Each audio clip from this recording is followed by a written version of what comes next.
Welcome back to the Buck Junkies. I'm your host, Malcolm Reed, today, and we've got the usual crew with us, Mr. Mark, Mikey, Jamie, and Tyler on the board. Gentlemen, how y'all doing this week? Oh, man, doing good. Y'all getting geared up? Ready as we're going to be. It is, well, we got 3 more days, or 2 more full days, I guess. No, wait, what's today? Tuesday? Yeah, a Tuesday. couple more days. 3 more days. 3 more days. Friday's going to be official. Yeah, that's when I'm going Friday. I can't wait to go back to camp. It's been a while Camp, since we not hunting. Yeah. Yeah. We ain't been out there in a while. Not as a group, I guess. Oh, it's been since turkey season, I guess. Yeah, it has. It's been a while. But we've been down there. What's happening this week? I went and picked up our disc. We got some bearings put in it, a couple new blades, tried it out, and very pleased with it. Done very, very good. Yeah, we picked up a new to us heavy disc for our tractor. It's far from new. What year you think it is? What year you think that is? That's probably it's probably for real 70s. 60s or 70s. Yeah. And that jugger's built like a tank, though. It's nice. It's It hadn't been used much at all. no, it's a Facebook Marketplace deal, and we just kind of stumbled. Well, actually, Miles stumbled across it and sent it to me, and I sent it to Malcolm. We looked at it, and he said, "What do you think?" I was like, "I think it's all right." And I talked to Miles. He said, "Look, if y'all don't go get it, I'm going to get it." So I was like, "Hey, we'll get on it." And I went and picked it up. And it's probably been sitting, I would say, 10 years at least. Nice old lady had it. Yeah, it was buried in a shed, had probably 1.5 feet of leaves just piled up around it. And I told Jamie, I said, "It's going to be awful. Like, we're not going to be able to load this thing up." And went down there, swapped some fittings out, plugged it up to tractor. Shoot, still had good air in the tires, pulled up on the trailer, and we are going to put new disc on it. Like I say, we got all the new front ones on. We're still waiting on the back ones to come in. But other than that, man, it's a good little disc. Probably going to get a little footage of it this weekend. Yeah. We got some work to do. Get these fall plots ready. Got a little hydraulic cylinder leak we got to fix, but I think we can fix that in the morning. Shouldn't be too bad if we can get that plug out and get that straightened out. But got that, done some bush hogging. Yeah, Jamie did some bush hogging, so kind of tell him what you done with the bush hogging and why you done it that way. Man, my back's hurting. Got tired looking behind me. No, we went in, bush hogged some spots out, left plenty of cover for the deer to. What's that field? Probably 8 acres. Oh, was it 8? I thought it was more than that. So probably got 3/4 of it bush hogged, probably, and left little spots for the rest of it for them to, some cover, some place to get in, bed down between the tree line and the ditch. So I think it's gonna work out real good. Biggest thing we did different this year on that was create that natural edge. Yeah. And Jamie, you left what would you say, 30 foot? 30. Yeah, 30, 35 foot around the tree line. Yeah, it transitions from open field to, I guess you call it pine plantation.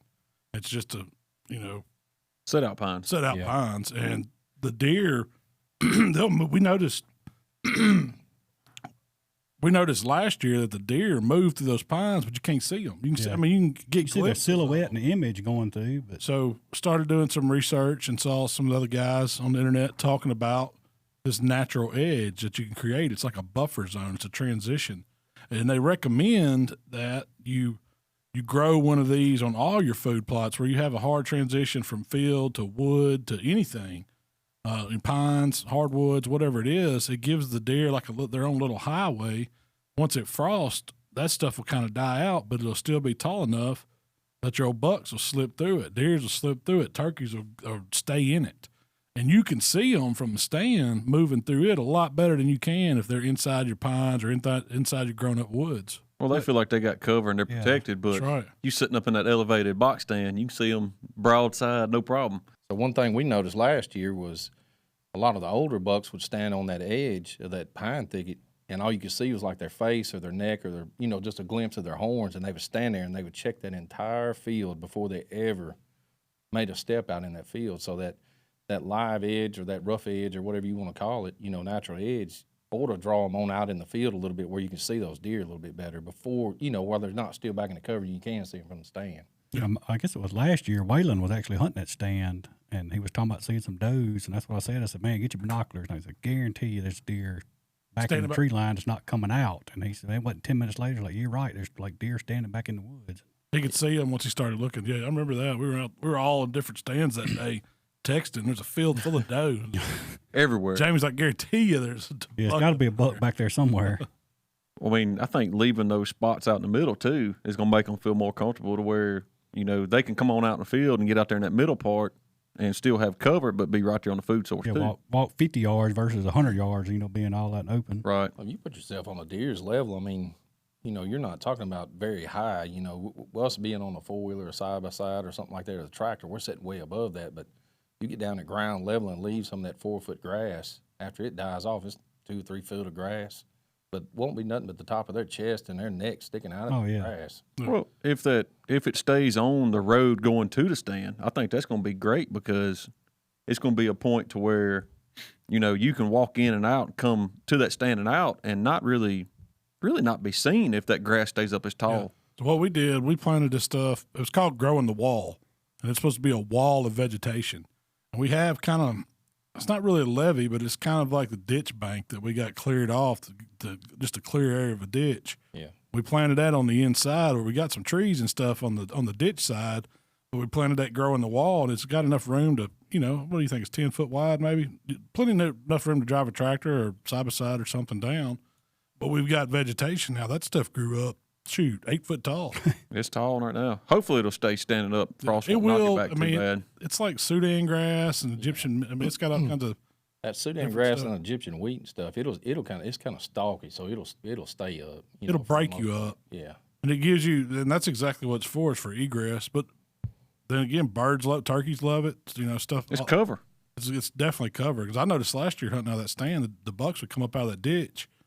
And once they hit the field, if there wasn't nothing there, them juggers were beelining. Yeah. But now they'll stop, and then they'll check the field from that cover, and that gives you plenty of time to get on them. Get ready.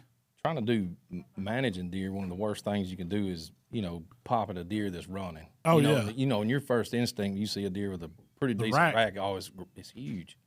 If you put crosshairs on it, it's definitely big. It grows big time, So doesn't this it? gives you an opportunity to, for him to stop, stand in the field, breaks the field up where he don't have to cross a 150, 200 yard stretch of just slick field, and gives you a chance to be able to eyeball that deer before you pull the trigger. Well, that's one thing I like about what we're doing with their food plots this year. There's nothing prettier than 8 or 10 acre big food plot field, but that's not really what I think you want. You want these smaller. You want to break that field up and have transition zones with that taller grass in between it.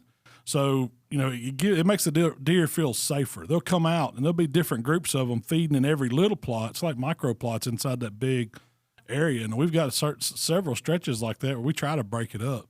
Also plant different stuff in them where it ain't just the same crop because, you got different things growing. It gives them, that's the deer buffet. So that covers kind of what we done bush hogging, but I heard you done a little sweating on a pole saw. Shit, Mike looked like he's having a stroke when I rode up on him. Man, that thing whooped my tail. That pole saw will whip you. Like you start cutting with that pole saw and you got it strung up over your head 10 feet, and you're just constantly once you cut through the limbs, you're trying to catch it, keep a blade from hitting the ground. So what'd you have, the Milwaukee, the electric one? That high output battery on the Milwaukee pole saw. You don't want no more of it. It's a bad dude. That's a deer camp special right there. Man, I'm telling you, Milwaukee's got that down pat with the saws, the pole saw. It's worth money. They got it now. We got the big leaf blower. They got one now that takes dual batteries. It's twice the output. Oh, really? I saw the little spot blower too. No, they got a big one now. Yeah. No, Mikey said you got him some more bar oil and another battery. I'm like, man, Mike's trying to kill you. We went for a ride. He took a break. We went for a ride. And Mikey said it needed to cool off. I thought he was going to pass me by. He see me sweating and about to die out there. I thought he was going to pitch it off. Well, I got to go down here and help Jamie. I started to get the chainsaw and bring it to, and I was like, well, he probably don't need me to out there saw nothing, so I'll just be the gopher. I bet. No, we got a lot done last Friday. I think. We did. Bush hogging done, and dove fields are ready. Dove field looks good. Back. The only bad thing was that Johnson grass is hell. It is. On our dove field, we'd already had prepped on one thing. It done took back over. Like it started coming up within a day or two, it seemed like. And you went down there and just was testing out that disc and knocked it back down. Yeah, you can figure out how to get rid of fire ants and Johnson grass. Yeah. You have it made. Yeah, that Johnson grass, man. It's going to, before we get to plant for fall plot up there, we'll probably have to spray it or bush hog it again, at least break it back up. Yeah. I guarantee you. It's evasive, there's no doubt. If you're in North Mississippi anyways, I know it's a problem for a lot of people, and some people, you can control it and knock it back, but I don't know if you can just kill it. Yeah, I don't know. It's got I think it's an underground root system on it. That's what I was told. It's so crazy. You wouldn't be amazed how that stuff. It's just, I don't know why they brought it in here, how it got over here, but it's horrible. Speaking of invasive, We didn't have it when we first got that property. They'd just been cutting that field for hay, and it wasn't Johnson grass. it's just sage grass. But once we started, cutting the sage grass back and breaking up the ground, Johnson grass took off. Yeah, that's what the seed guy told me. Is that Johnson grass is like a tuber or a root system under the ground. So when you break up the ground, you kind of roll some of that stuff up towards the top or give it an opportunity to sprout. And when you do that, it's hard to knock. Game on then. It's It game takes on. over. Yeah, you're fixing to fight it. That's what we got going on, fighting that. But it's We're great. going to get it covered. looked, though. It is good cover, but and it sucks, though. It grows in the wrong place. It sure does. Yeah. That's funny, too, because, you look across that sage grass field out there where it's briars and sage grass that we left for bedding, there's not a lot of it. The only place it's at is on the edge where we either sprayed Bush hog or tilled or something. Yeah. That's right. If it's where the old pasture grass is, it's still just grass, just sage grass. But we also moved some cameras around. Me and Mark did a little. We had one camera over there. It wasn't hitting on nothing, man. We thought it was in a good spot. It was in between the pond. We thought the camera was broke. Yeah. I was like, man, there's no way. There's got to be deer in front of this camera. And me and you got out and rode around, and we were going to look for a persimmon tree or muscadine vine or just something to put that camera on. And I never noticed that vine until that day. I hadn't either. Now, it was on up in the tree, but it was a muscadine vine probably, 20, 25 foot up. But it was a Loaded. huge muscadine vine. We looked up in there. They were all Almost purple, turning. fixing to turn. I was like, these things are fixing to start dropping. We got to put a camera here. Put it out. That was Friday. With no deer on it Friday night. One or two come on it Saturday. It took it 24 hours. And today and yesterday, there's probably been 20. Check it in, eating them. There's been double bucks on it last night. We got a decent picture of that 1-8 point we've been seeing across the ditch. Got a big old coon been wearing them out. Coon's been wearing them out. Fat coon. And it's going to take a while for those to drop. We got to get a week or two worth of them. Yeah, need to put a bucket out there. Get them Catch all some together. of Yeah. But no, we moved a few cameras. That's one thing you got to look for this time of year. I don't. If you think you got a good site or something, you've been getting some pictures, go find your muscadine and see what you got, because I guarantee the deer will be there. Well, you can tell even on the vetch field, that camera there, you're catching that muscadine and persimmon tree over on the left, That's right. and they're hanging out over there. You're still getting them on camera. We'll see that spot will be hot and heavy for the next few weeks, and then it'll die once the grapes are gone. Once the persimmons go ahead, the persimmons are starting to ripen too. They're getting close. Yeah, but the acorn trees will be coming in right behind them. That's where we'll get on. I think they periodically go through and check those. I do too. I think they know where they're at. Either that or they can, smell them or it's something. imprinted on them that it's there. And I think they may cruise through there and check that every now and then to see because, once they start dropping, it's fast. Yeah. I mean, I'm sure we're like everybody else. But you used to, when you could, you'd throw out a pile of corn, see, that's where you put your camera. You'd end up a ton of pics, but they'd all be coons. You might get some of your deer on it, but deer don't naturally go looking for corn. No. They're going and looking for these sites. So if you can find them on your property, it's almost automatic. They're going to eat them. You imagine what goes to that deer mind. He's like looking for persimmons. He's like, wow, there's some corn right here. Where'd this come from? Yeah. That's convenient. I didn't say they don't like it. They just don't go looking for it. They ain't expecting that. They expecting to find those muscadines every year, or those persimmons.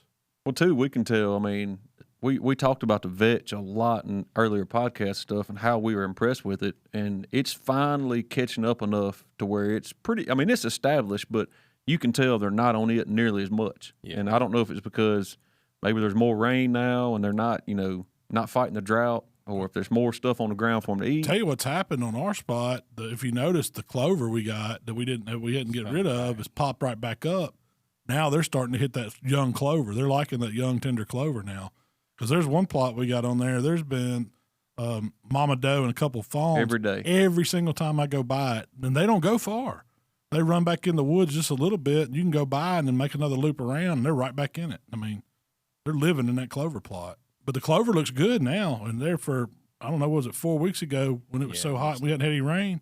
It was almost bare ground. It's hard to beat the clover, I think. That's it is. I mean, one of my bang favorite for your things. buck, perennial clover is the way to go. Bang for your buck. I mean, it's easy. just it's hard pretty easy to keep up maintain. with in summer. Well, I mean, you hate it because it looks like you ain't got anything. and you get a drought like we have. We've got some clover where they hit it hard before that drought. It ain't popping back. Like, that stretch. Well, I think the cows did some damage on that. Cows help. They must pull it up by the roots and everything.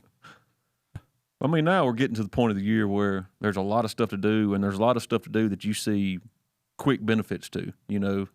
Putting these cameras out on these persimmons. You see deer on them, and it's starting to get fun. This is what it's all about, and we're getting closer and closer to our favorite time of the year. This weekend right here, kicking it off is the kickoff. It's like my Daytona. It's like the Daytona 500. It starts it. You know what I mean? Dove hunting, football, grilling, hanging out. I'm ready. I'm excited.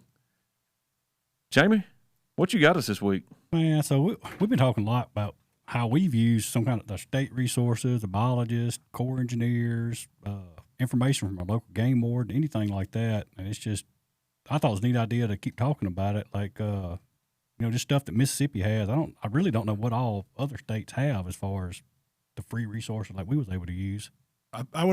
Most states do have some type of program, but a lot of those are federal programs that you can get into. They run through the Department of Ag, or it's called the Department of Interior Fish and Wildlife Service. I looked that up. You can go to their website and they have programs. They're conservation programs that you can sign up for. And I don't know all the qualifications by any means. You need somebody to help you, and that's probably what you're talking about, Jamie. At the local level, who can you go talk to? Mike, you got a friend, and I call it the tree lady. Yeah. Malia. That's kind of how we got started, I guess, was trees last year, and it just kind of grew from that. Well, one of your biggest places to go find information about farms and conservation stuff, and this is kind of a starting level. I mean, there's several other websites out there, but you can go to your local county soil and water conservation district website. And like on ours, it's DeSoto County Soil and Water Conservation District. You pull up their website, and they have people that they like affiliates with the government or state level or federal. And like in ours, it's NRCS, the Natural Resource Conservation Service. That's where you find your most of your programs, your grants, and things like that. To start that out, I mean, if you're going to try that, the main thing is you have to own a tract of property, where like a farm or something like that, and then you have to go get that farm. You have to go get let me see what I wrote down here. It is a tract number. Sorry. You have to go get a tract number. You get that from an agency down here in Mississippi. Got one in Jackson. I think there's one in Senatobia. Yeah. But it's the, what did I call it? Farm agency? That's what it is, your local farm agency. Yeah, Farm Service Agencies. FSA is where you would go. And once you get into that, once you go get you have to take a map, make your deed, you get a tract number, and then once you get a tract number, you're that kind of qualifies you to start applying for these programs. See, I ran into that when I bought this other tract last year too. There was already 2 CRP contracts in place, and I didn't know anything about them. And once I'd signed all my paperwork, and the previous owner said, "Look, I got 2 contracts on here. You need to go get them put in your name." And so that meant I had to go down to the FSA office, and he did just like you said. He said, "Well, you got to go over to the courthouse, get them to print you off a map of the plot and put the boundaries on it." And they did all that for me free of charge at the court. I don't remember if I had to pay for the prints or not. I don't think I did. I suppose all that's free for you. Yeah, to go get that tract for the owner. and all that. But they printed me off color maps with the boundaries around it of my land, and then I had to take all my paperwork showing that I was the one that bought it and all that. So I went back to that FSA office, and they showed me what was they highlighted the area that was in the CRP, and mine just happened to be pine. Both of them was tracts of pines.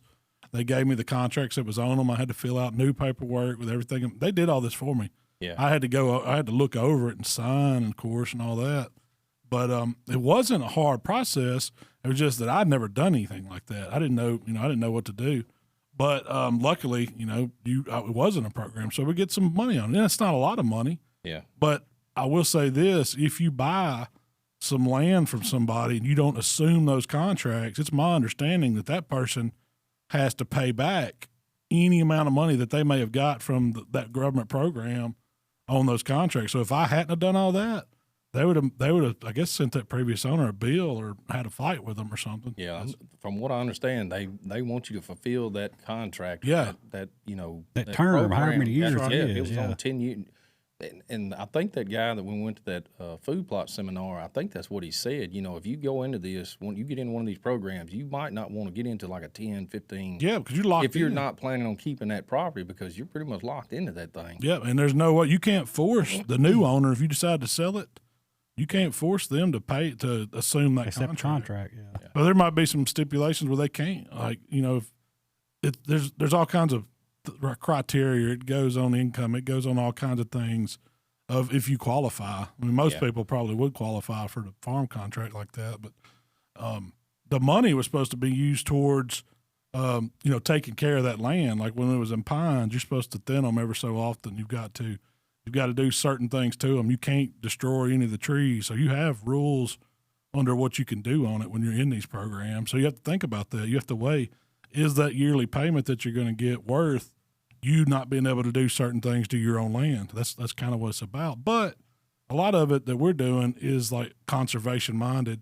So we're not trying to touch them. We're not, I'm not trying to grow those pine trees for income right now. I mean, it'd be great, one day if you could sell them, make a little money on them, but like the tree program, we got it just to benefit the property, Really. Other than your man hours you got in it, it's all free. Yeah. I mean, a lot of this we talk about too is, like you say, tree and, environmental management. But some of this stuff, we're not touching the tip of the iceberg what's available.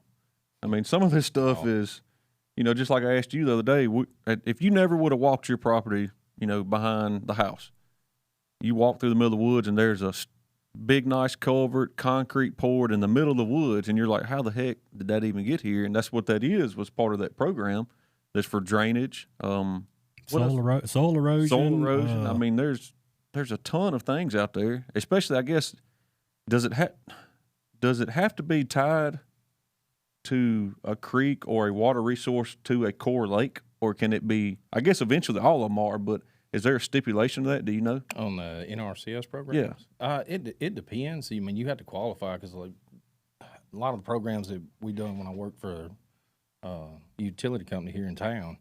You had to meet those qualifications. So, like, we wouldn't, if there was any kind of a road and ditch around any kind of utilities or something, they had to come out, inspect it. We took pictures, and they would approve, or they would determine whether or not we qualified for it. And then, that kind of decided it had to be washed, and it had to be a watershed, or it had to be some kind of a ditch or something of that nature for them to get involved in it. If it wasn't, it was on you. It was on you. And I guess, too, it has a lot to do with, does that watershed affect a nearby public road, anything like that? But going back to that, I mean, where we duck hunt, natural wetlands, so that's registered. Yeah. I mean, you can't farm it, you can't do nothing with it. You can hunt it, but you have to leave it in its natural state. But that's still another program that's out there. Yeah, there's wetlands, grasslands, forest. I mean, you think about it, there's probably a program for it. Now, the big thing is a lot of this money, a lot of the CRP programs and stuff, it depends on what the latest farm bill is, how much money they allocate That's right. to these programs. So it doesn't mean just because you got some land, they're going to give you some of that money. It's kind of a first come, first serve deal where, whether you get in it, and if you got to, I mean, I guess at the FSA office, I mean, you got to first of the year, whenever you got to get in there, you got to get your applications in. It's not guaranteed they're going to approve you, but they're going to divide that pot up, and with the people that applied for it, and once the money's gone, it's gone. So your application is going to be on your NRCS. The best thing to do is like when you buy a tract of property and you get that tract number and stuff like that, is call your local NRCS people and let them come out and look, and they'll pretty much guide you to what programs you qualify for. What your property is kind of best fitted for, because if you're out in the, you don't have any ditches or anything like that, or you're not going to qualify for some of those NRCS drainage deals, or if you don't have any kind of wetland, like the wetland y'all was talking about, you're not going to qualify for that. But they will grade your property while they're out there, and they'll kind of set you like where you stand in these different programs. So your property qualified, you may grade higher in this program than you do in this one. Now, don't mean you're not going to get it because you graded low. It depends on how many people applied for it. Yeah. I'm sure there's a lot of it that people don't even know about. Oh, it is. Yeah, There's stuff we ain't even yeah. covered yet, you know. Tried to apply for, so it never hurts to apply for any of it if you think, you think your property might be right for it. But the important thing is to take from this is to go get some advice from some of these local resources that'll help you. Yeah, you can start with your local soil conservation people. Go on their website. Go through their website. They're gonna have a bunch of different places that you can click on to look at different things you can utilize for your property. NRCS is going to be one. If you don't have a soil conservation place in your county, they have a cluster county or cluster program where they may have multiple counties, and you can call them or go through them and kind of get to the people you need to get to. But there's all kinds of different programs out there. I read one that was if they want to do like some kind of a seed or a new kind of a crop or something like that, they'll come put it on, pay you to put it on your property and farm that. It's endless. I mean, they put on like how y'all met the biologist with that workshop. I mean, you can go on I think it was, what's ours on Minnesota Soil Conservation Office. They list all the workshops coming up, throughout the year, whether it's trees or whatever it is, you can meet the biologist. That helped us out a lot.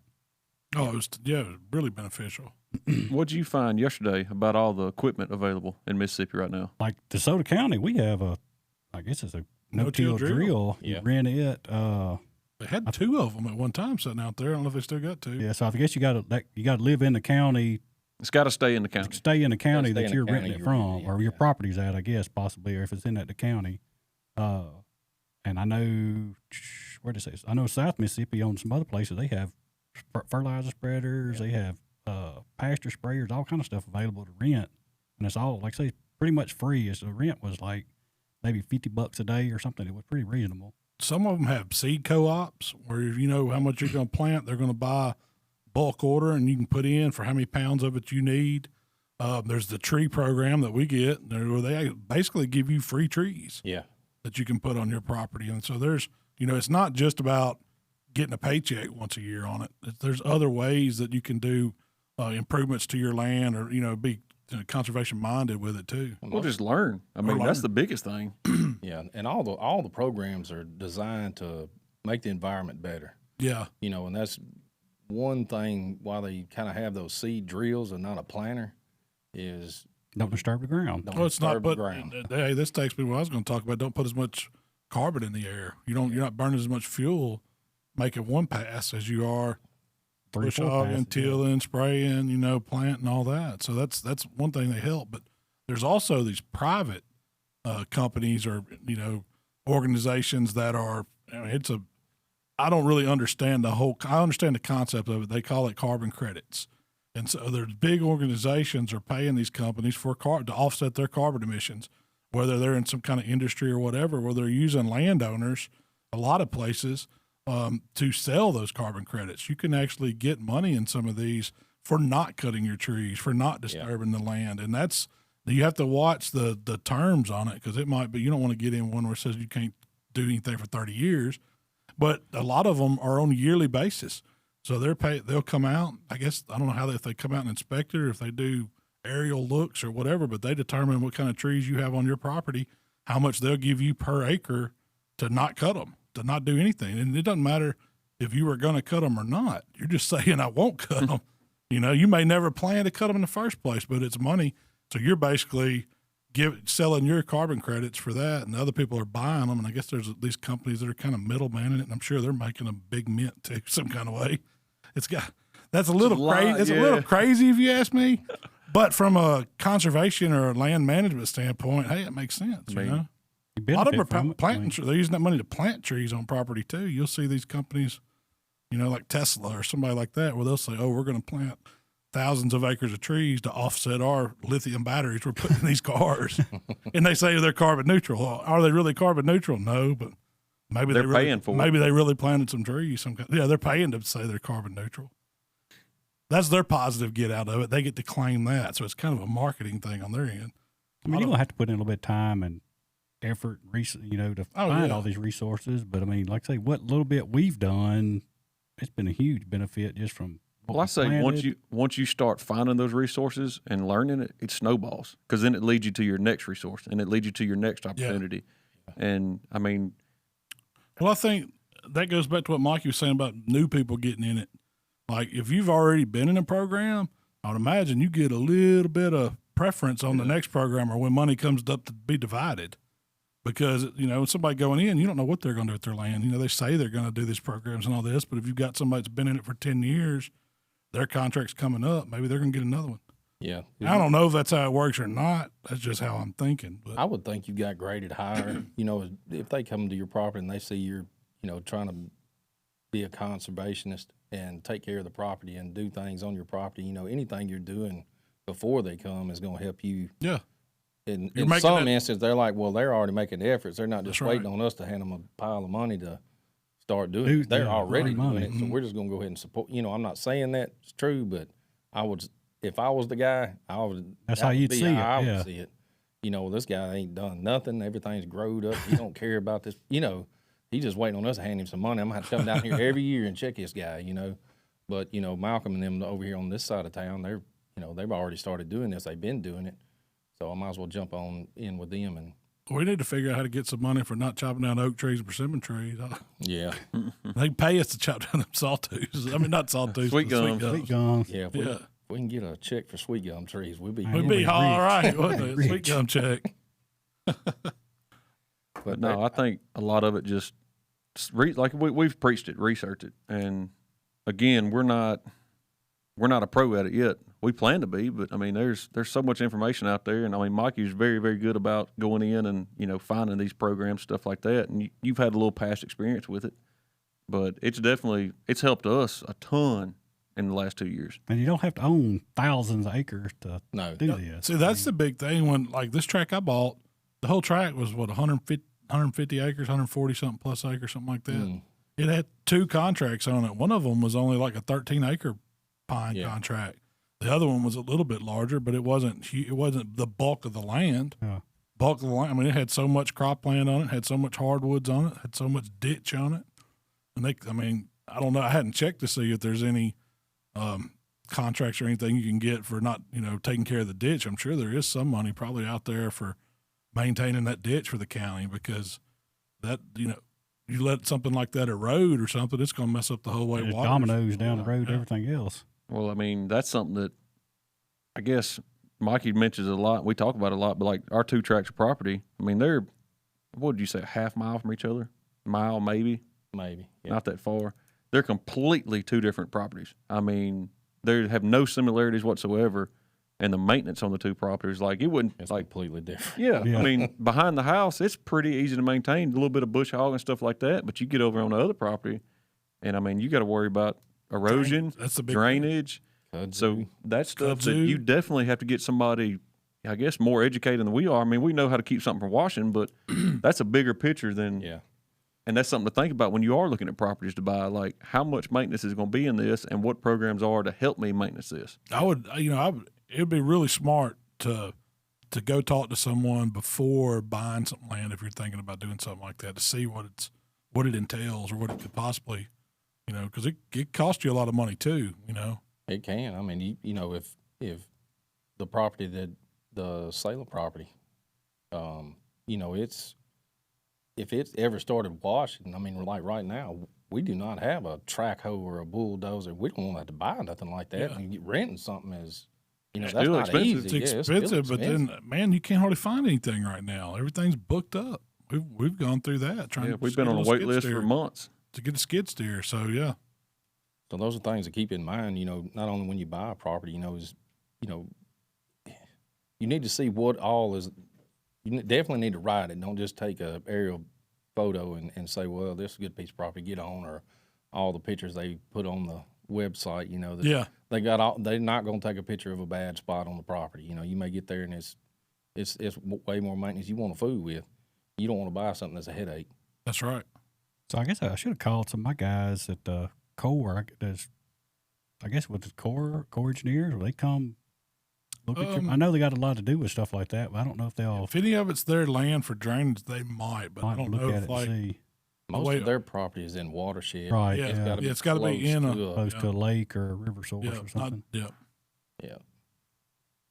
But definitely a ton of info for sure. Just make sure if you get in these programs, they fit your plan. You know what you're going to do. Don't get into something that you can't handle. Locked down and you can't get out locked of down in it, and because you think about it, I'm just going to throw a number out there, but just say you got $10,000 a year, and I doubt it's that much, but $10,000 a year to keep this property in CRP. You sign a 15-year. Just say they had a 15-year contract. That's $150,000. You sell it on the 14th year, and don't fulfill that contract. Pay some money back. Somebody's You paying want all to stroke that out back. a $140,000 check. That's right. That hurt. Yeah, That would hurt big no time. kidding. And you're on the hook for it. That's the big thing. You're on the hook for it. There ain't- You know, probably the best thing to do is, like, if you're going to keep it for 4 or 5 years or something, apply for a 4 or 5 year program, and then re-up it every 4 or 5 years if you can, and do it in that instance, because you never know what's going to happen. You never know what the economy is going to do. You may have to let go of some property. That's right. And another thing is to get out there and vote the right legislatures in that's going to put money in these programs. Yeah. That's a big thing. We're waiting on a farm bill now to put some more money in them, and it ain't. The FSA office guy told me that it ain't guaranteed it's going to be there. No. There may not be. It can change from year to year. We're working off one. I think the last one was 2018, wasn't it? Maybe something like so, that. yeah. But it's about to run out, and they're going to have to put some more money in the new one. Hopefully, that'll happen. You never know though. But that's where your money comes from your votes. So you think votes don't matter? They definitely do. They do. So we're gonna switch gears from state resources to shotguns. Man, I Dove tell you what, season. it's dove season. So Malcolm slipped this one in on I us. came one. I said, all right, we're going to talk about top 5 shotguns for dove hunting. And I'll throw the first one out there. Now start out with what was the first one? What was the first? Your first shotgun. Yeah, your first shotgun that your dad or granddad or buddy or whoever that you The first hunted one with. I ever hunted with, I didn't hunt dove with it. It was an old side-by-side, 12-gauge side-by-side. I was probably about 11, 12 years old. And that joker was a shoulder thumper, too. If you pulled was it a single trigger or 2 triggers? It was 2 triggers. If you pulled 2, you find out what kind of man you was pulled 2 at once. Yeah. For dove, my number 5, and this was probably the first one I ever dove hunting with, was 0870 pump. Remington. There's been many a bird shot with one of them. You can't go wrong That's with the it. classic. It's the classic. An 870 pump or a Beretta Nova. It's indestructible. Benelli Nova. Yeah. It is Yeah. Beretta indestructible. Benelli. Benelli, no, yeah. That was on my list. Was that yours? That was- So what was that? What was your number 5? First gun, it was my dad's. He gave it to let me hunt with it. Was a single shot 410 that had like a homemade sight on it. It was a piece of what it was. It was like a brass ball or something. It wasn't a brass Ball of ball. It was solder? a piece of it's like solder, but like silver solder almost. Yeah. And it was just a hole in the barrel. Boop, it dabbed Man, on you there, couldn't- braised on there. Excuse me. Yeah. Couldn't kill crap with it. 14, or I couldn't when I was a kid anyway. So the Nova wasn't my 5. It's on the list, but my 5 was the 870. Oh, was yours 870? 870. 'Cause I We mean, go Is back. 5 the worst? Yeah, well, Yeah. not Or- the Not worst, the worst, but top Number- 5 dove guns. Yeah. Number 5, the 870. Because it's been Pump too many shotgun. times I've seen you do it, Thomas do it, Jamie do it. It'd be the Friday before dove season. We went to Buck and Bass and bought an 870. Yeah. I mean, somebody needed something to hunt with. Number 4, now this one I've never owned. I'd love to own one, but I put it on my list because it's like one of my dream guns, that old Satori, over under. Have y'all ever seen one of I've them? seen one. It ain't. Browning Look, story. all you got to do is Yeah, they run. Now they high dollar, but they're about $2,000, something like that. And I don't know how much one of the older ones would have, but that's got to be one of the coolest bird guns. But that's for the guy that's got the fancy vest. Yeah, broke up his shoulder. Yeah, he's got it broke over his shoulder. He's probably got him a little sipping flask somewhere with some scotch in it or something. He's highfalutin. I'm going from 870 pump, Yeah. Browning to Steel. pinky up. You're going from the hood Yeah, to yeah. that's a pretty good jump. It is a big jump, but that's the only over under I put on mine. I mean, I've never Mikey, hunted with think over-under. you just bought a side by side, and your son hunts with the over Melissa. under, right? I hope Melissa ain't listening to this. Listening to Yeah. this, I hope. Edit that out, Tyler. You've got one on your side. I don't know if you've bought it yet, but you've got one. It's been in the car. It's been in the cart. Yeah. So I bought my son a over and under shotgun from Academy. It's called a Yildiz. Is how I was YILDIZ. Okay. It's a Was it like a It's like an animal at the Italian zoo. gun or It's Spanish it's gun made or- turkey. turkey? Oh, Turkish gun. Okay. But anyways, the shotgun it's under $600, and the gun, it is a fine gun. I mean, we'll It shot feels good. competitions with it. It's light. It's easy to operate. It is a really good gun. It comes with choke tubes for it. It's a really good gun. I think that's one of the big things. You hit it on when you said light. When you're thinking dove hunting, you want a lighter gun, or I do. I want one that's 6 pounds or less. I don't want to be. I got a Versamax. It did not make my list. That Remington Versamax is a great shooting shotgun for ducks, but man, it's heavy. I want something light, so I put the next one on my list. Hold on, we ain't even got to my 4 yet. Okay, I'm sorry. Go Yeah, ahead, just- Mark. I You're done jumped right excited through about you. this. I'm going to have to put am. mine as an old school Browning Auto 5. Auto 5. It kicks like a mule, but That's a classic, though. I think everybody sitting at the table but you has passed that gun around open today and hunted Really. with it. I've shot one. My dad's never got owned one. one. Yeah, Daddy's got the really? old. It's a humpback one. Mm-hmm. Yeah, humpback with a recoil barrel on it. It's one of the originals that had the separate set screws to lock the regular screws in place. It's 2 screws per screw. Yeah. And it's no choke. It's just a Improved cylinder. cylinder barrel. That's a good shooting gun, though. What was that? The chair. Some old nervous squeaks. Yeah. All right, Malcolm, go ahead. Number All right. 3. Number 3. I'm throwing this one out there for all the budget-minded people. It could be a 20 or a 12 gauge, but that old Frenchie Affinity. That's a good shooting shotgun right there. It's built on a Benelli platform. Don't kick. Don't kick. That's what my son, the reason why I put it on here is my son shoots it. It's a great gun to start a youth out on. It really is. And I think you can get one for $400 or $500 for a semi-auto. That's a pretty daggum good deal. And I don't know if they're still there. They were. Oh, you know about 7 now. Yeah. probably. Are they? Yeah, about $700 now. My number 3, that Benelli Nova. The- That was the first shotgun I bought with my own money, and I wish I made a dumb youngest mistake and sold it. And I wish I never would have sold it, but it rattled. It It looked, felt like it's going to fall apart every shot. but it was unbeatable. And that's a gun where you don't have to spend a lot of money. You're buying a quality gun. It's a great dove gun, great turkey gun, and I mean it's very very useful. I mean, Mark's buddy Hunter, they've duck hunted and got it muddy. And he literally dunked it over the side of the boat, washed it off in the water, pumped it, and kept on hunting. Well, this is my thing. I'm a Benelli fan. I'll be the first to tell you. But the reason I can do that is because that Benelli Nova, we was dove hunting, and I think what goose season opens up same? It's snows or blues or something at the same weekend. Snow geese, I believe. It's something like that. Well, anyways, where we was hunting, it was kind of a real good place to goose hunt too. So I had steel shot and lead shot both with me. Well, we was out there. Is that legal? Yeah, it's legal. Probably not. I mean, I had them both. We're going to get a call on that Yeah, one.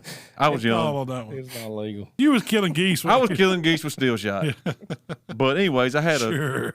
a steel shot. I ain't misfire. believing you got some lead shot with you that you would say, "Oh, let me load this steel." I unloaded the lead, put the steel in. Come on. Anyways, the shell misfired, and it went off when I went to pump it out. It got like halfway out, went off. When it did, I mean, it locked the gun up. Oh, dang. But on a Nova, you can take this cap off your pump, push all your pins out. You can take the whole gun apart in 2 or 3 seconds. It ain't nothing to it. But it's Right tough, back in action. right back ready, back to shooting lead at doves. That was not legal. That was not legal. Yeah. No way it was legal. Oh, I don't think you're supposed to have lead with your steel shot. I mean, you wouldn't goose No. hunting. you're not supposed to have lead with you. Yeah. Well, it was in Daddy's bag. It wasn't in mine. I don't know how y'all was doing that teal hunt. Anyways, I went one time, God. and the boy next to me, I never fired a shot because I was so scared. But the boy next to me, he had about 5 wood ducks. I was like, I'm fixing to go to the truck. Dang, what do you think that ticket would be? That's per I duck. don't know. I was like, man, He'd still be in he jail. was just shooting them. And I Yeah. was like, all right, we're Oh, done it's an here. endless mistake. We're done here. Yeah, I don't like the daggum water moccasins. Oh, That's a everything was moving. yeah, that's right. Mikey, what's your number 3? Man, I like them old TriStar automatics. TriStar. Yeah, Gage has got one, and Yeah, that's a good Charles' shooting son got gun. one, and I've shot them a few times. They're a cheaper automatic shotgun. This is a Yeah, good yeah, shotgun. yeah. I'm gonna go. No, Hold on. Oh, You Jamie. skipping. See, I'm still looking at old guns I grew up with. do it. Do I had it. a This that- is your that was list. Mark talked about it the other day. I believe it was a Winchester pump with Model a 12. poly choke on it. You could I ain't gonna tell you what we used to call it. The poly choke. What'd you call it? We called it something different, but What'd you call it? we can't say that. Yeah, you just turned the end of the barrel from do what? It's uncut choke. Yeah, uncut. Yeah, yeah. You could turn it to whatever, full choke, modified, improved. Just whatever you want to dial up. How are you feeling that day? Don't give that to a kid because that was my first gun. You want to? I'd be looking. I was like, that does 70 yards. That's right. Full. That's right. Yeah. Man, it ain't gonna tell how many birds I killed with that gun. That gun there kicked like a mule too. It sure did. I guess Daddy still got it. I think he gave it to Jeremy. It was his dad. It was actually his dad's gun before he passed away.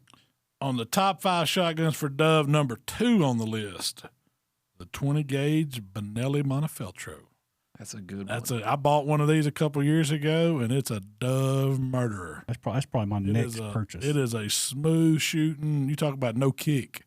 You can shoot it all day. I like it because it's so pretty gun. thin. It's thin. It's light. I think it weighs like 5.5 pounds. Oh yeah, it's super light. You can tote it all day. You don't have no problems with it. Well, mine was a Benelli M2 for number 2. Oh, I like the M2. M2, I like it. It's nothing but a shortened down Super Black Eagle, but that's what I duck hunt with, the M2. But I've dove hunted with it many a times. It's been a good one. And it 12 gauge or the 20 gauge?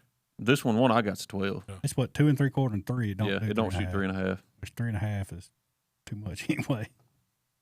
All right, Mikey. Yeah, number 2. Man, I'm gonna have to go with that old Remington 1187.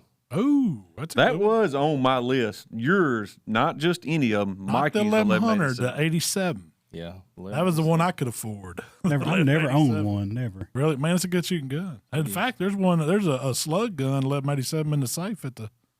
Yeah, I like them. I mean, you can get the you can get them in composite or wood. Either they're pretty. The wood ones are really pretty guns, but those composite ones, they're not too bad heavy, but they're easy to work on. They're easy to clean. Well, that's another one that's very low recoil. Yeah, very. For me, if I'm dove hunting, I like a wood gun. I like a wood shotgun. I don't know, it's something about it. You're not hard on dove hunting. It just looks good. When you go duck hunting, man, I don't want a wood gun at all. I'm beating that thing. It's going in the water. It's muddy. I want something a little more durable for duck hunting. Number 2, Jamie. I had to go Browning. Which one? Man, I've had both. I got the new 12 gauge I got from you. I hadn't really shot it that much. That old Browning I had, it was a good shooting gun. What was it? It was a A300 or something. 400. I can't remember. No, I had a pump and I didn't have good success with it. That was a BPS. Yeah. I love the way they look. Love the way they feel. The one I had just didn't. It loads and ejects out the bottom, and mine it was a burr or something on it. It would always hang up. What was that one? The automatic gold trigger. A500. A500. They made an A500. Might have been. And now I got the new it's A5. It's not Auto 5, what they call it now. But that's a good shoot. I shot one of those last year during dove season. Just borrowed one, and they're not that heavy for a 12 gauge. It's smooth. It's a smooth shooting gun. Number 1. All right, top 5 shotguns for Dove. We're down to number 1. Mine is the 12 gauge Super Black Eagle 3. That's because you just got one. You ain't even shot it yet. I've got me a Carson's White Wing Dove choke on it, and it's fixing to go. He's been holding out on us over there. Yeah. He can be. This is my list now. You gonna have your khakis on and your fancy vest. Next thing you know, he's gonna have the shotgun broke over his shoulder. I couldn't. Pops got him one last year. Rubbed it in. I said, man, I'm probably gonna. The Montefeltro will probably come out, but I'm probably gonna take that. Try to break it in. I don't know. Dove's not really a great load to break in. That one will shoot it. A 12 gauge. You want something. Usually, you want to shoot something more heavier, but that one will shoot it. My number 1. You've already said it. Montefeltro. Is it? Oh, was it? Okay. That's my. See, I'm thinking guns I have or have shot, not guns I. Oh, I got these guns. I've had mine. Well, everything except the Satori. I don't have one of those, but I've had all of these except Daddy's Auto 5. Number 1. Number 1, Mikey. Charles Daly Automatic. Look out. That's the Mikey special. He likes that. Every time we have an old story, he tells me about that Charles Daly used to shoot. Well, I'm like Jamie. That was my number 1 dove or duck gun. But they don't make them anymore. They only make side-by-sides and over-and-unders now. But back when they made an automatic shotgun, you couldn't tear that thing up. Really? A lot of people didn't like them because they did kick a little bit, but they were really light. They were easy to maneuver, easy to clean, easy to take apart. But I was on with that shotgun. I still got it. It just scared to shoot it. No, well, I got to get some parts for it. Oh, really? It's a lot of shells. Done been down through there. How many times you had it underwater? Oh, many times, many times, and it still shoot. When them old Brownings was jamming up, freezing up. I've been in the duck blind when other guns were hanging up, and that Charles Day still be kicking them shells, baby. Well, Jamie, number one, man, my shotgun wife, for doves. My wife bought it for me from Oak Tree. That's how long ago it's been. Ooh, Oak Tree Outdoors. Yeah, I ain't heard that name in a long time.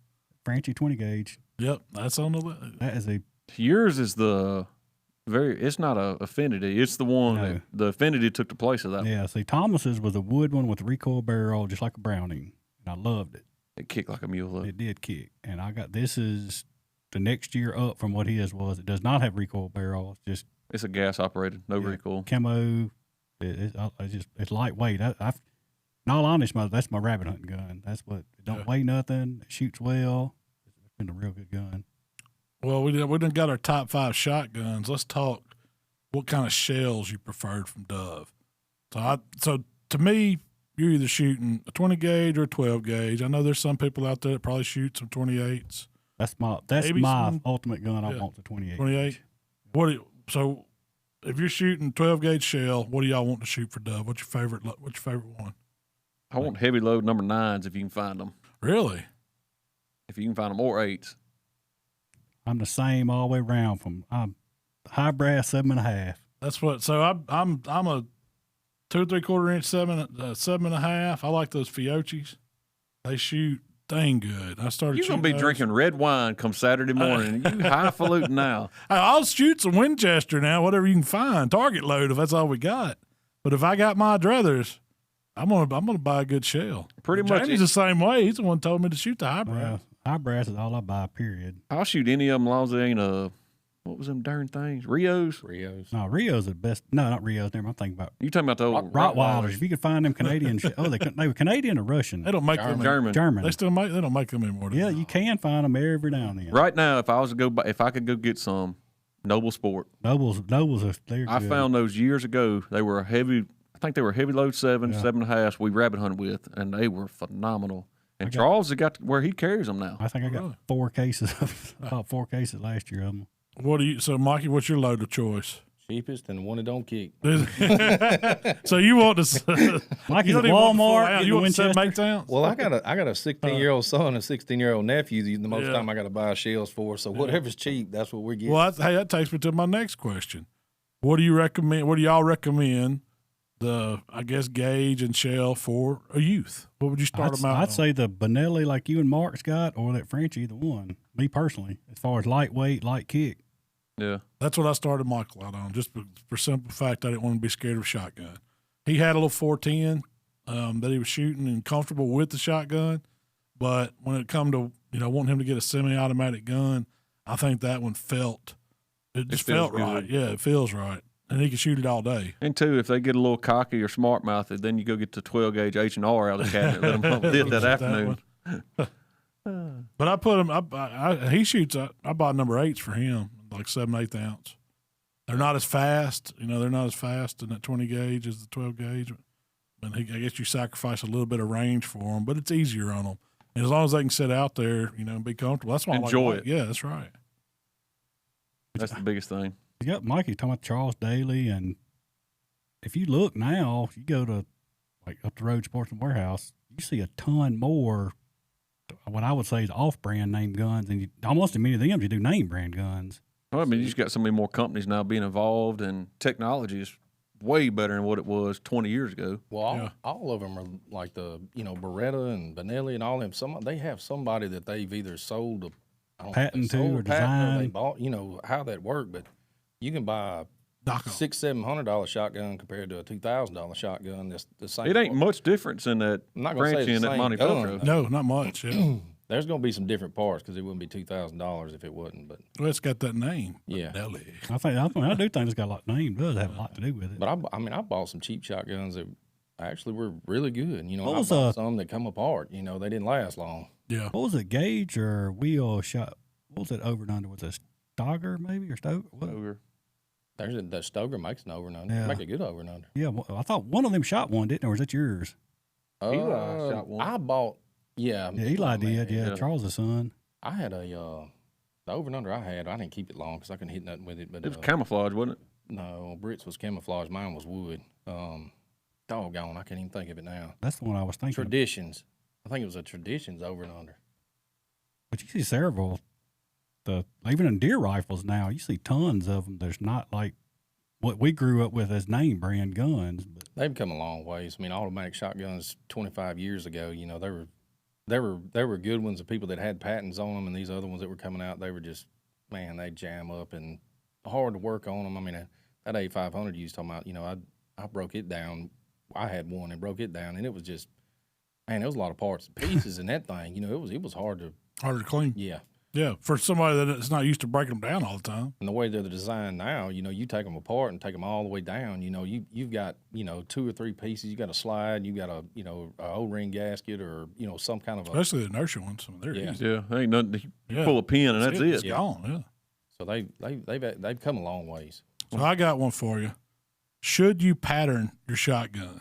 Always. Yes. yep. So let's talk about that. Now, the way that I've seen how you pattern a shotgun, the way I like to do it, get you a target, back off about 30 yards, shoot at that target, and you're looking for coverage, especially when you're shooting dove.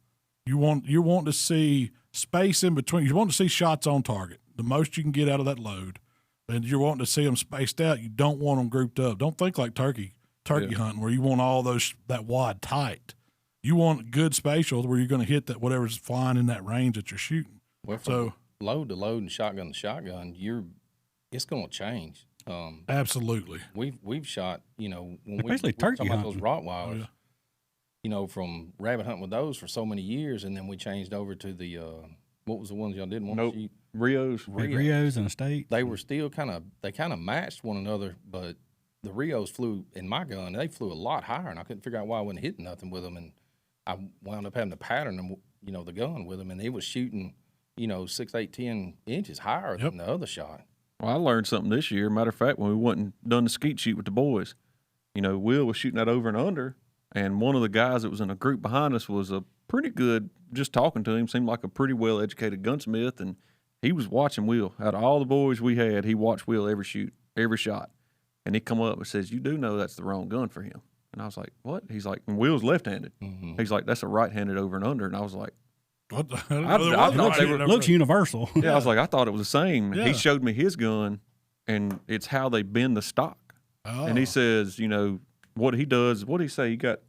He's hot canola oil, wasn't it? Something like that. He gets like fish frying oil, gets it hot, and pours it on that stock, and grabs and bows it to fit him. So when you're pulling up, it's bowed. It fits you perfect. Fits your cheek. Well, see, that's another thing with pattern guns, shells, whatever. They might be different the way I put mine to my face or cheek than the way y'all do. Well, it's like when I first bought that first Benelli, had all them shims in the stock. I didn't have a clue what that was for. They're notorious for shooting a little off, where you're aiming. So that's another reason you got to check that and see what you need to do with the way you're putting the gun up. Right.